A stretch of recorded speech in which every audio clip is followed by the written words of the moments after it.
I want to state categorically here that I will neither surrender nor succumb to this abuse of law enforcement agencies for political purposes. In June 2019, the High Court ordered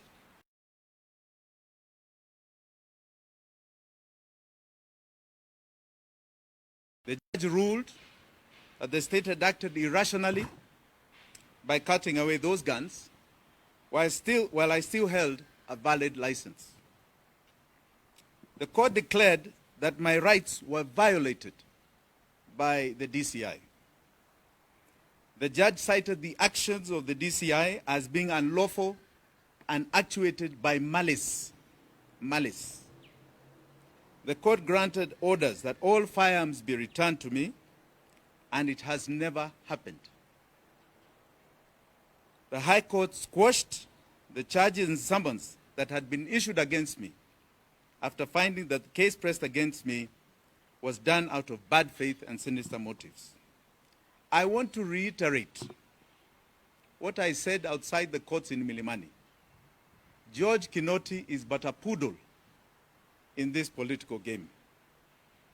He is a convict. He was convicted last year in February by the courts. And really, a convict cannot be a police officer. In November 2021, the High Court sentenced Kinoti to 4 months imprisonment for disobeying that court order.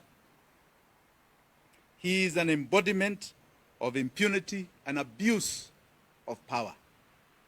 He has not obeyed any of those orders. The judge earlier directed that the DCI return all firearms that were taken from my residence.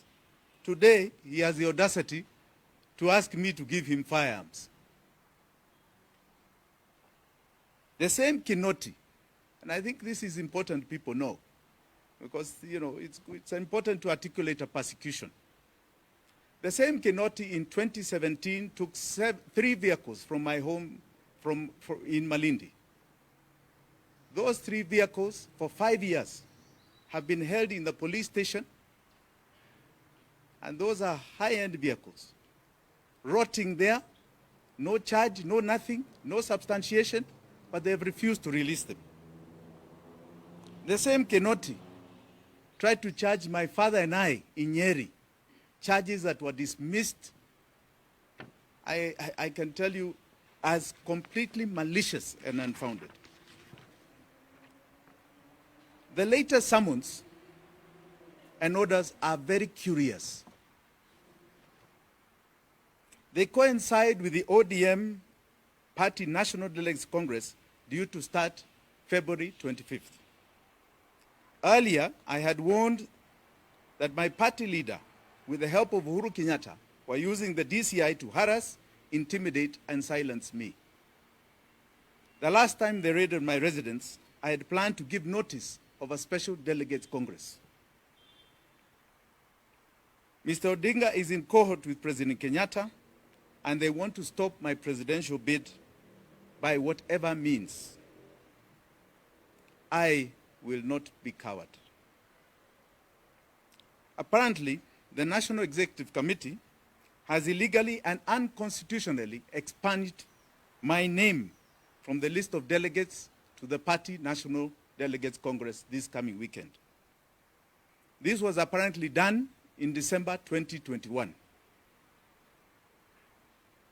Further, a large number of bona fide branch officials who are aligned to me have also been barred from attending the same NDC. In November 2021, the party leader tried to clandestinely change the party constitution in full violation of the party's constitution and Section 9 of the Political Parties Act. Mr. Odinga wanted the registrar of political parties to illegally approve changes to the party constitution on the procedure for entering into mergers, lowering the threshold for updating the members' register, and on the requirement for the quorum of meetings to an NGC. The changes to the party constitution are meant to tinker with the requirement of a requisition of a special delegates congress.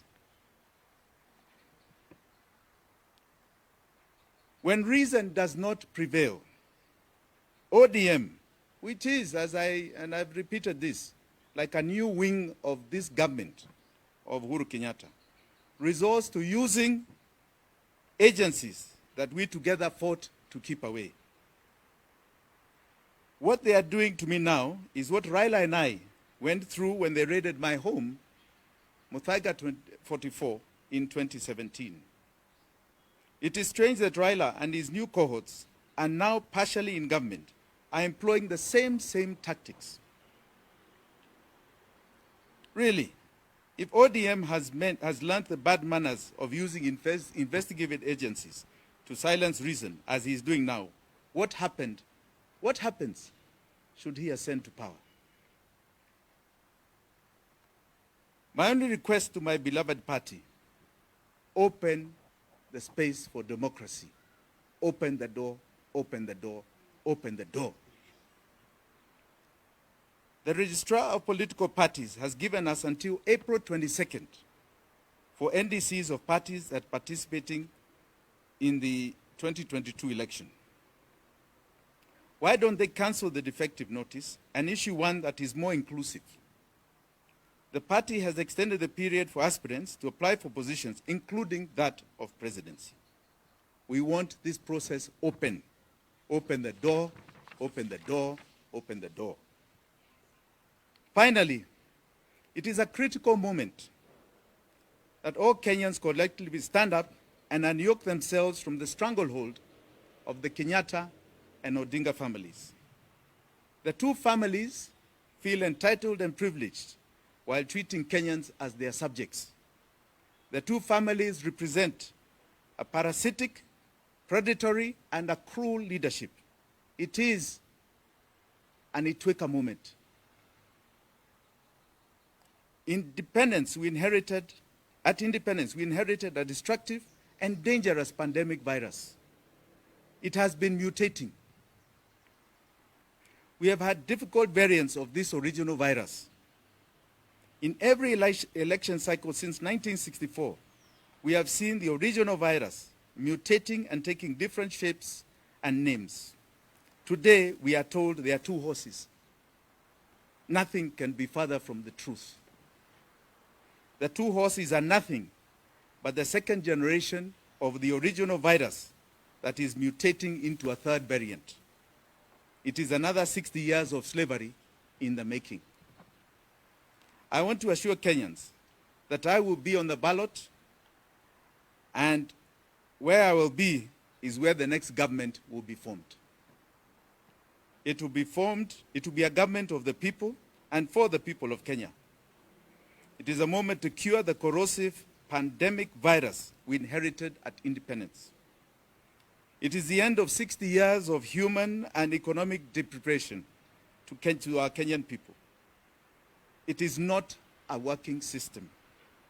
No, it is a political and economic systemic change of the system. I will uproot and change the rigged system that has dehumanized, deprived, and brutalized the Kenyan people in their millions. I call upon young Kenyans especially. This is a decisive mission you must own and hold. It is your time more than anybody else.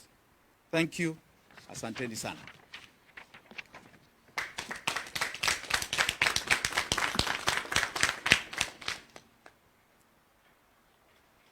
So I don't know whether you have any questions. Liz, yes, my dear. What's your name? Sorry? Yes, Gena.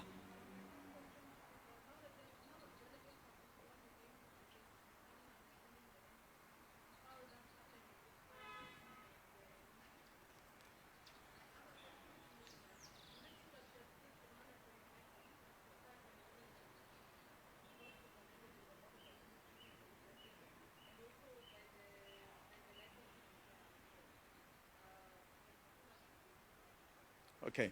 Thank you for that, those two questions. Let me just answer. I'll go around. On your first question, as I said earlier, they say that I was removed in December. I don't know how I was removed. but at least they've accepted the fact that I was a delegate. And I believe I'm still a delegate because nobody gave me notice that I'm not a delegate. I heard it from the first time yesterday. This just goes to show you the undemocratic practices of this party. I want to assure my fellow ODM members, I will be at Kasarani, should Kasarani go on this coming weekend. I shall be there. I shall present myself. There was no process of an election of delegates that I know of, or any so-called harmonization that they talk about that I am aware of. So as far as I'm concerned, I'm a legitimate delegate to that NDC. I was removed in December. Please take note, this was after I had announced my intention to be a presidential candidate. Why would they remove me? Is a question Kenyans should be asking. On the second, the court issued itself and pronounced itself very clearly all the way back in 2019 about my firearm license. The court is supreme in the land, not vetting of Matiang'i. The court announced and pronounced itself clearly on the issue of whether I have legal or illegal firearms. They were pronounced as legal. Subsequent to that, the DCI, who has refused to return those firearms to me, has been convicted. He's a convict of the law because of that. He is also now sentenced. He just got a stay on his sentence. So I think I cannot answer to Matiang'i if the court has pronounced itself. The rest is just procedural. Yes, ndugu yangu. I've answered. Okay. Yes. Shidera. Yes, Shidera. Sema ndugu yangu.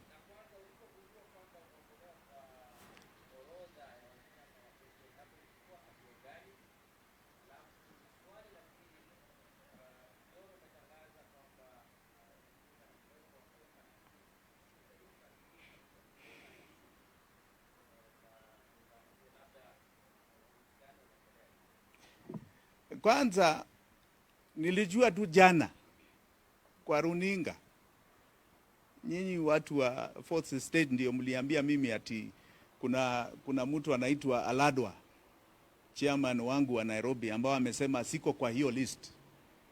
Si ni leo tu. Na mimi nasema leo kwa sababu sijapatiwa notice na mtu hata kuniambia ati siko. Nitakuwa Kasarani kama itakuwa weekend hii.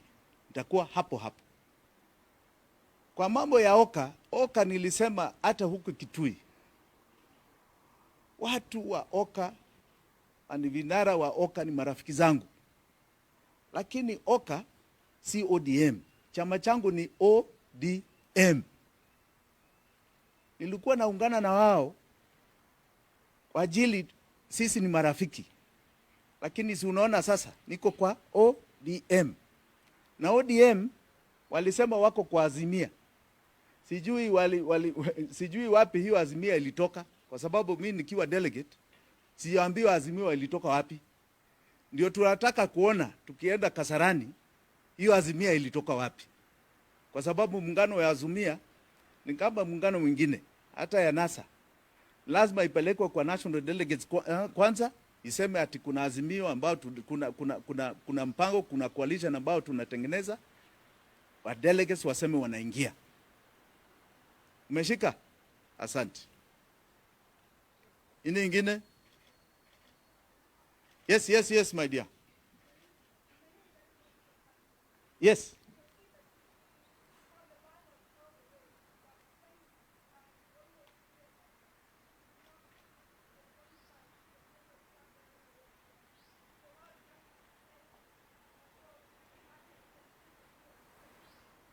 I don't know what signs these you're reading, because I read it differently. I read the party constitution and I read the laws of this land.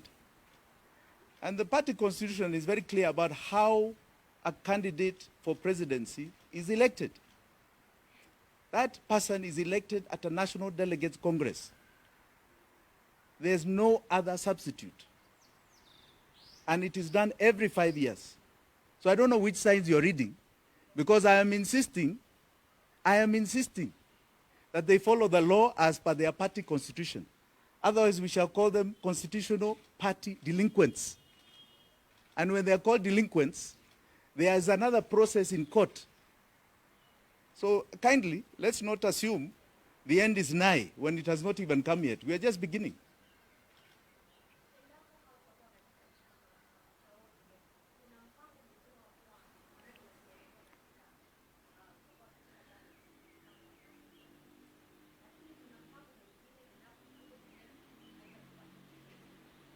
Kama haijanipatia ticket, kama haijanipatia tikiti namna gani? Kama ni halali, kama kuna uchaguzi ambao mimi nashindwa, hiyo hapo nitasema ni sawa. Na kama si halali, hiyo ni kitu kingine. Si tutazungumza mambo ya hiyo ikija. Sasa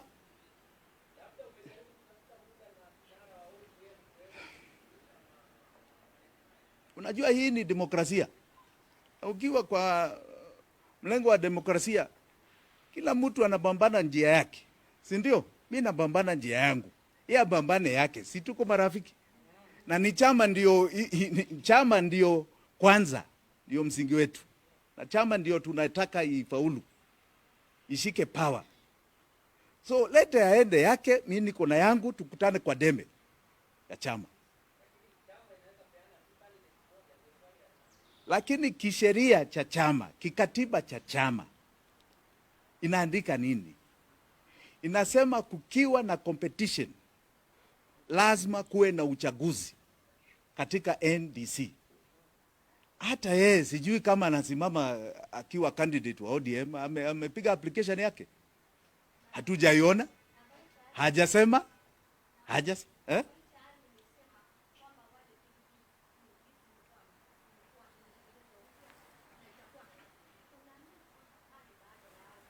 Kama ni kichume cha sheria, sikuna high court. Sikuna high court. Hatujaisha hii maneno, hii haijaisha. Sikuna sheria. Yes.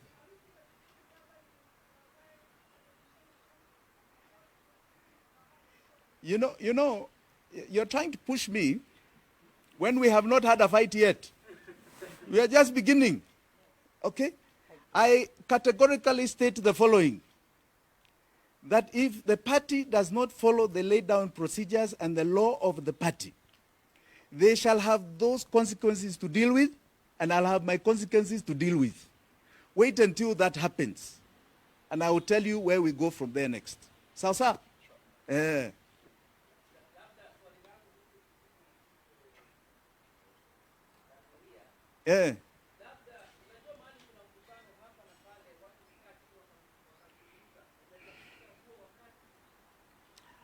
Hapana, hatujatafuta huo wakati.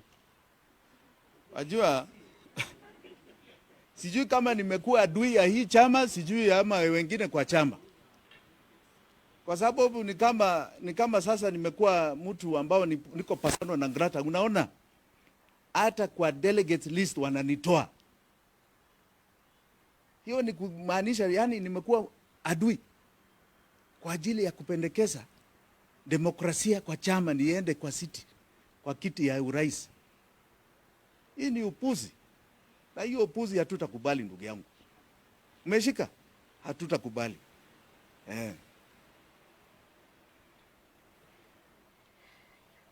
Okay?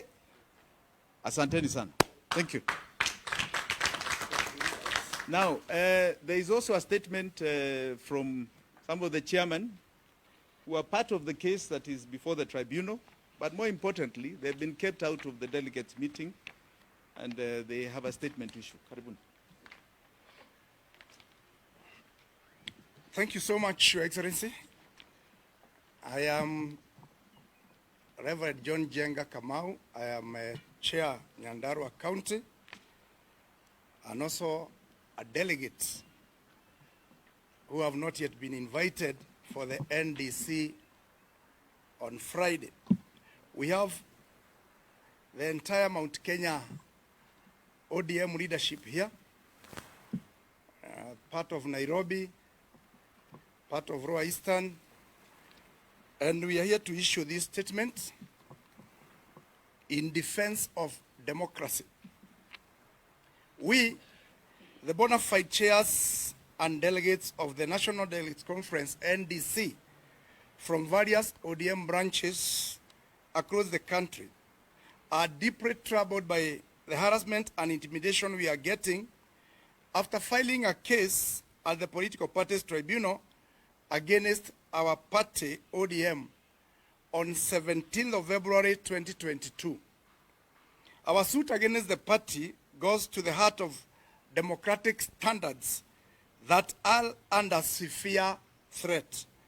Most of us has been intimidated, some by CID, and others have had Kenya Power disconnect electricity at their homes without any pending bills. We have also been removed from delegates' lists and positions as sub-county officials without our knowledge and consent. We have noted the same political persecution and repression is happening to ODM Life member and presidential candidate Mr. Jimmy Wanjigi. We insist that the planned NDC is illegal and in violation of our party constitution.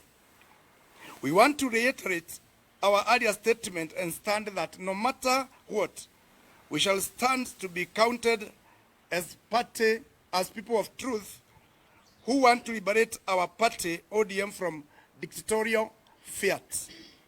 We note that our party leader, who has been harassed for many years by state machinery for fighting for democracy, has now become an oppressor. We could not have imagined that Right Honorable Raila Odinga can stand to see his party members being harassed and intimidated by state agencies because of their defense of democracy.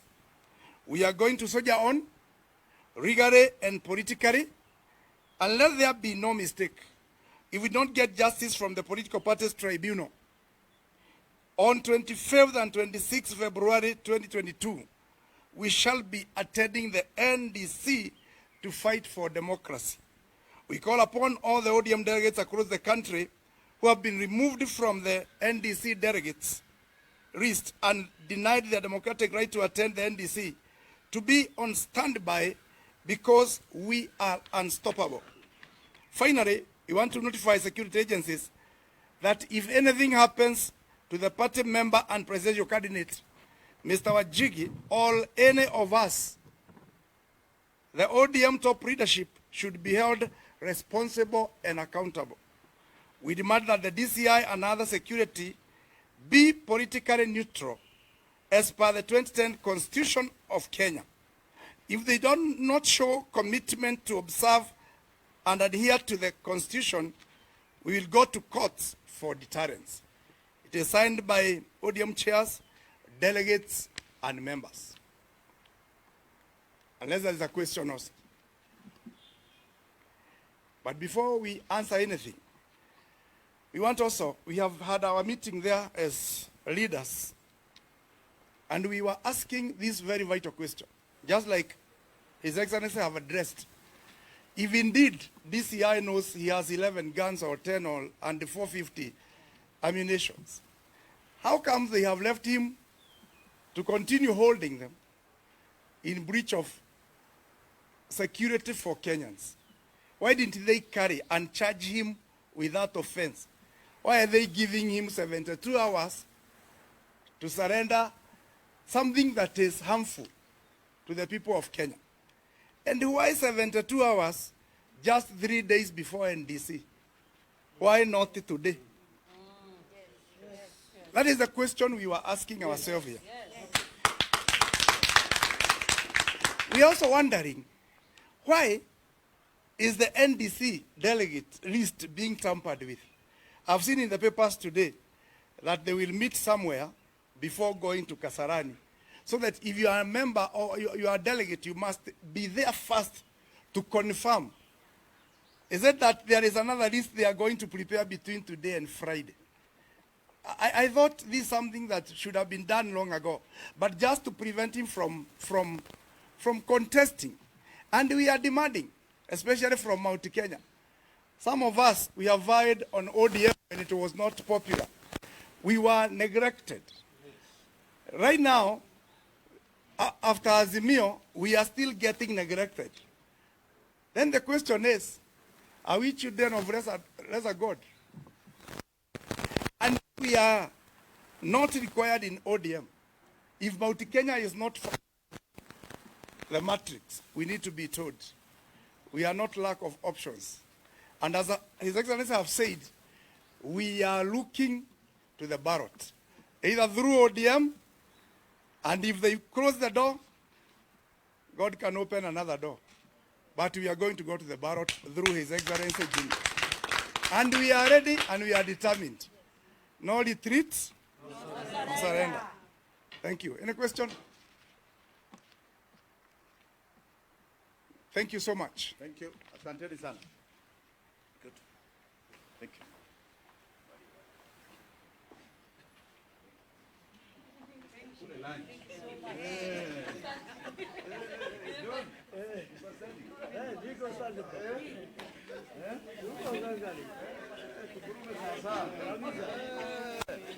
Mambo ya